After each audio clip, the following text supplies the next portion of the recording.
सबसे पहले तो मैं एक बात ये कहूँगी कि पुलिस का और महिला की कोई तुलना नहीं होनी चाहिए। 2 अलग-अलग काम करने वाली व्यवस्थाएँ अलग-अलग काम करती हैं। मैं यही कहती हूँ कि महिलाओं को अगर कानून की अच्छी जानकारी आपके पास है, तो आपको कोई रोक नहीं सकता है। प्रयास ये होना चाहिए कि हम अधिकाधिक महिलाओं को कानून की जानकारी दे दें। ये भी अनुभव है कि पुलिस के पास महिलाएँ जब जाती है, तो अभी देश में हर जगह पे महिलाओं के लिए पुलिस थाने अलग बने हैं। वहाँ पे उनकी सुनवाई भी होती है, वहाँ पे उनका काउंसलिंग भी होता है। एखादा अगर कोई ऐसा प्रकरण ध्यान में आता है, तो उस विषय में हम पुलिस को निर्देश देते हैं कि महिलाओं के साथ आप अच्छे व्यवहार करें और अच्छे से उनकी सुनवाई भी करें।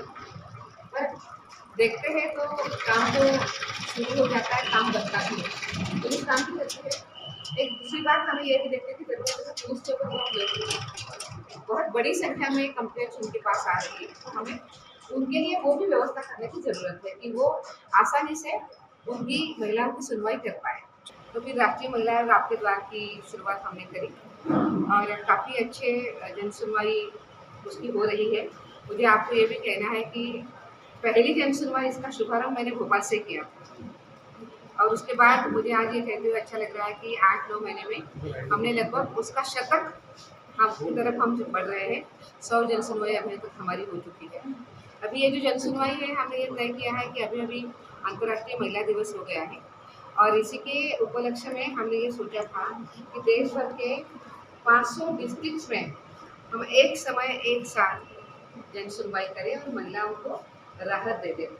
तो जहाँ पे कमीशन है वहाँ पे हमारी स्टेट वुमेन कमीशन की चेयरपर्सन जन सुनवाई कर रही है। कुछ जगह पे राष्ट्रीय महिला आयोग कर रहा है। इस तरीके से हम मुझे लगता है कि 14-15 तारीख तक हम प्रयास है कि 500 डिस्ट्रिक्ट तक हम पहुँच पाएंगे और महिलाओं को न्याय दे पाएंगे। देखिए, इस तरीके से किसी के साथ बलजोरी के साथ कुछ नहीं हो सकता।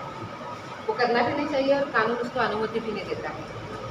अगर बलजोरी से ऐसे कुछ घटनाएँ घटती हैं, तो उसके ऊपर कार्रवाई होनी चाहिए।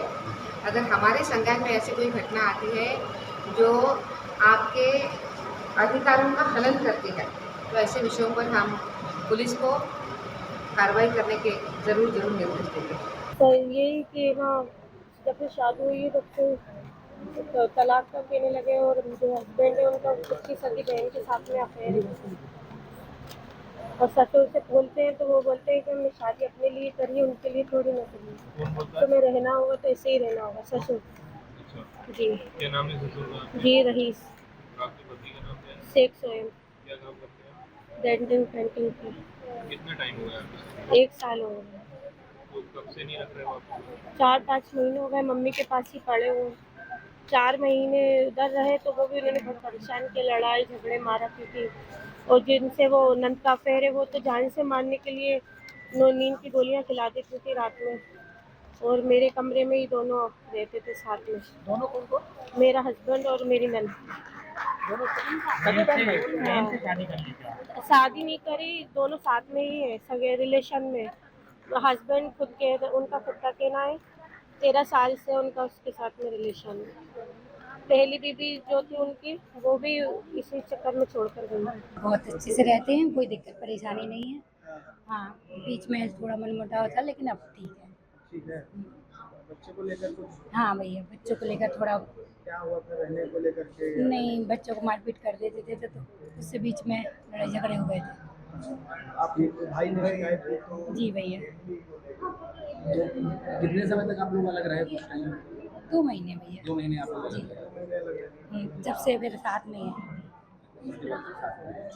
थाने वालों ने ही समझौता करवा दिया? हाँ। नहीं, हम लोग के परिवार वाले थे, सब लोग बैठ के सबने वो कर ली। आपके राज्य की खबरें, आपके शहर की खबरें सबसे पहले जानने के लिए देखते रहें अमर उजाला। चैनल को सब्सक्राइब जरूर कर लें और पाएं हर अपडेट।